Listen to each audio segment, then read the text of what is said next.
Bonjour, je m'appelle Mathieu Gastal, je suis le cofondateur de deux sites internet dédiés au restaurant. Un site qui s'appelle oubruncher.com, qui est un guide spécialisé sur les brunchs en France, numéro 1 des brunchs en France. Et j'ai co-créé un deuxième site qui s'appelle Newtable, qui est spécialisé sur les nouveaux restaurants, les nouveaux concepts à Paris et bientôt en France. Selon moi, tout le monde n'a pas vocation à faire le buzz. La restauration a très bien vécu jusqu'à maintenant avec des brasseries traditionnelles, des restaurants traditionnels qui ont vraiment capitalisé sur l'emplacement. Tout le monde répète à quel point l'emplacement est hyper important. Sauf qu'aujourd'hui, depuis quelques années, on voit qu'à côté de l'emplacement, il y a des concepts forts qui se développent, qui attirent vraiment les jeunes, mais même tout type de clientèle, avec non plus le fait d'être très bien positionné géographiquement sur un boulevard, sur un angle, mais sur un concept novateur qui est différent, qui est original et qui va plaire à beaucoup. Pour créer un concept, il faut déjà se poser la question de sa cible. On ne peut pas créer un concept qui plaise forcément à tout le monde. Il y a des concepts qui sont orientés vers des jeunes, vers un public plutôt étudiant. Tous les pubs sont vraiment dans tous les bars sont vraiment sur ce créneau-là. Il y a des concepts qui sont plus haut de gamme, d'autres qui sont très originaux. Donc il faut impérativement avoir un parti pris, je pense, pour faire le buzz. Il faut savoir pourquoi une personne viendrait chez nous. Quand on pense à des établissements type Le Perchoir, Les Pinces, Big Mama, quand on réfléchit au nom, le concept est là, le concept est tout de suite visible. Donc il faut être un peu caricatural parfois, mais il faut vraiment être très visible, avoir réfléchi au message qu'on veut véhiculer vis-à-vis de son établissement. Donc qu'est-ce qu'il faut? À côté de la définition du concept, il faut s'y être préparé. C'est-à-dire qu'aujourd'hui, quand on fait le buzz, forcément les médias relaient l'information. Quand on relaie l'information, un journaliste fait un article, mais il faut l'appui de visuels, souvent il faut l'appui de photos, pour que les gens sachent de quoi on parle. Donc aujourd'hui, un restaurant qui veut faire le buzz, il doit avoir travaillé clairement son identité visuelle et qu'il ait travaillé des photos. Tout restaurant qui se lance aujourd'hui, d'après moi, doit vraiment avoir un jeu de photos très très qualitatif, fait par un photographe professionnel, que ce soit le cadre, que ce soit les plats ou l'équipe. Il faut être préparé en termes de support. La photo, c'est une chose, la vidéo aussi, ça peut être intéressant. Il y a des boîtes comme Resto Visio qui se sont spécialisées sur les vidéos autour de sujets de la restauration. Donc ça, c'est quand même quelque chose qui est très intéressant. Les internautes aujourd'hui, avant d'aller dans un lieu, ils veulent savoir à quoi ça ressemble. Ils veulent être séduits. Ensuite, on parle de digital aussi aujourd'hui pour toucher le plus grand nombre. Un restaurant qui veut faire le buzz aujourd'hui, il ne peut pas ne pas avoir de page Facebook. Il ne peut pas ne pas avoir de site internet. Il n'y a plus de débat aujourd'hui, il y en a eu à un moment, on pouvait se poser la question, aujourd'hui on ne peut plus vraiment se poser la question.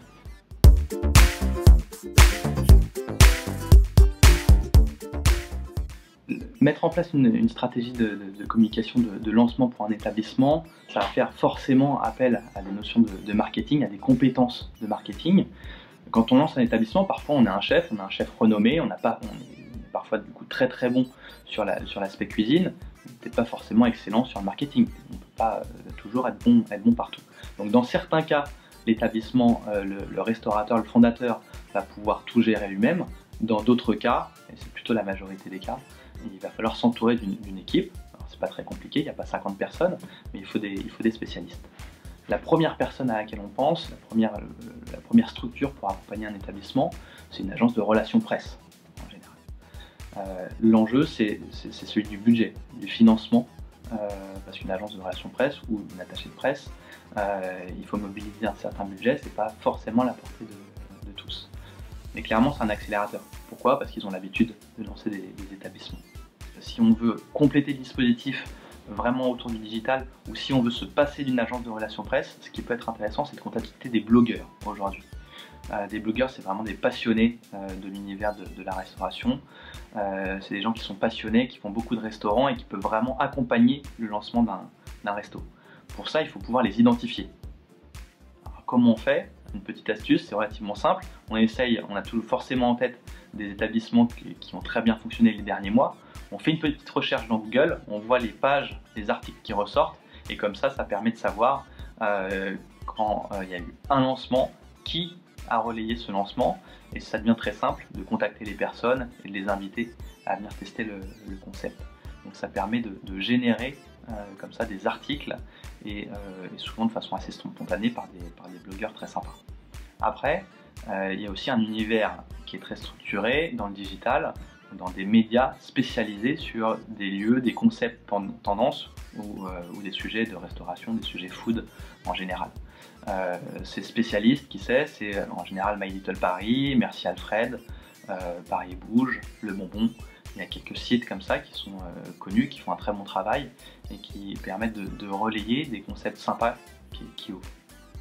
Nous, ce qu'on a voulu faire avec Newtable, en lançant ce guide de restaurant, ce guide de nouveaux restaurants sur Internet, c'est permettre à tous les restaurateurs qui ouvrent leur établissement de nous contacter, de ne pas avoir de sélection drastique.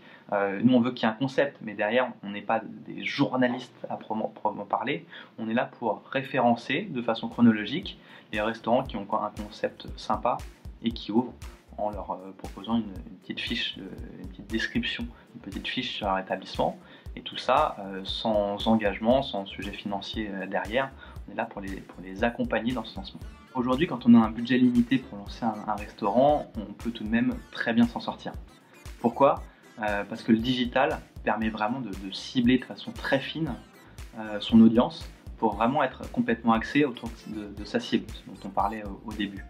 Donc quand on a un budget aujourd'hui, souvent on va le dépenser sur Facebook en sponsorisant des posts, donc en payant pour étendre la diffusion de ce qu'on poste. Il faut savoir que quand on fait un post aujourd'hui sur Facebook, il y a moins de 20% de l'audience de sa page qui voit le post. Ce n'était pas le cas il y a quelques années, Facebook a évolué. Aujourd'hui, pour que si vous avez 1000 personnes qui suivent votre page, si vous voulez que 1000 personnes voient un post, il va falloir payer. Naturellement, aujourd'hui, sur les 1000 personnes, moins de 200 personnes verront le post. Donc, payer, sponsoriser un peu sur Facebook, c'est quelque chose de très bien. Ensuite, il peut y avoir des relais à entre guillemets à la performance. On peut citer le cas La Fourchette, clairement, qui n'impose pas d'abonnement mensuel ou annuel, mais qui travaille complètement à la performance. Quand La Fourchette envoie des couverts, une commission qui est payée, qui est associée à tout ça, et le coût est clairement intéressant pour un établissement. Pour moi, on parle beaucoup des réseaux sociaux, c'est effectivement une grande mode et ça peut être très utile. Après, il faut savoir un petit peu les utiliser, donc très souvent, il faut commencer par avoir un compte sur ces réseaux sociaux. Ce qui est certain, c'est que Facebook et Instagram aujourd'hui sont les incontournables. Twitter est en retrait puisque tout le monde n'est pas du tout sur Twitter aujourd'hui, mais il y a des gens très intéressants sur Twitter. Ce sont les journalistes, les influenceurs, les blogueurs.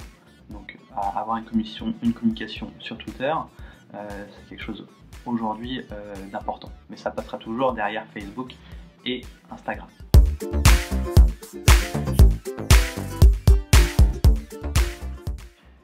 Pour moi, pour capitaliser sur le buzz, il faut d'abord avoir en tête que par définition, un buzz, ça dure sur une période limitée. Donc il faut pouvoir l'entretenir. Pour l'entretenir, les réseaux sociaux sont clairement tout indiqués. Qu'est-ce que ça veut dire l'entretenir sur les réseaux sociaux? Ça veut dire que quand on a une page Facebook, il faut l'alimenter. Pour l'alimenter, il faut y avoir des personnes qui s'y intéressent de façon précise, avec des objectifs. Souvent, c'est un des gérants, par exemple, ou un des serveurs qui est passionné par les nouvelles technologies, par Internet, qui va proposer spontanément d'aider.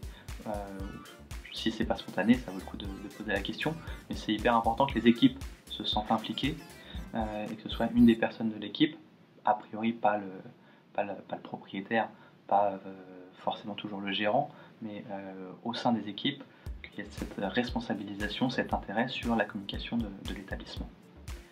Après, ces réseaux sociaux, ils vont être très importants aussi parce qu'ils vont permettre de suivre, de faire une veille sur le ressenti des clients.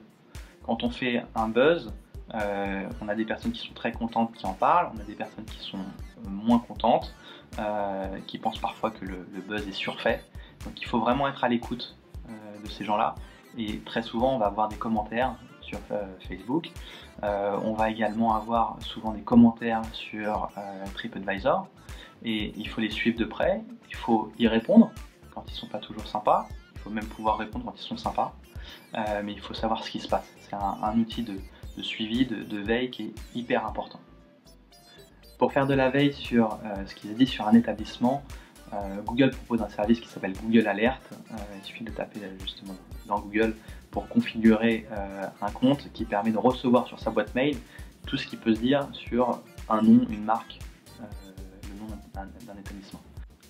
Alors pour conclure, je dirais que le buzz c'est super, il faut y faire parfois attention aussi. Pourquoi? Parce que le succès ça crée des enjeux de montée en puissance, d'affluence dans l'établissement et les restaurateurs savent bien que derrière il faut maintenir la qualité malgré l'affluence. Donc je pense qu'il faut faire attention à tout ça, il ne faut pas laisser le phénomène aller trop loin et sans le contrôler.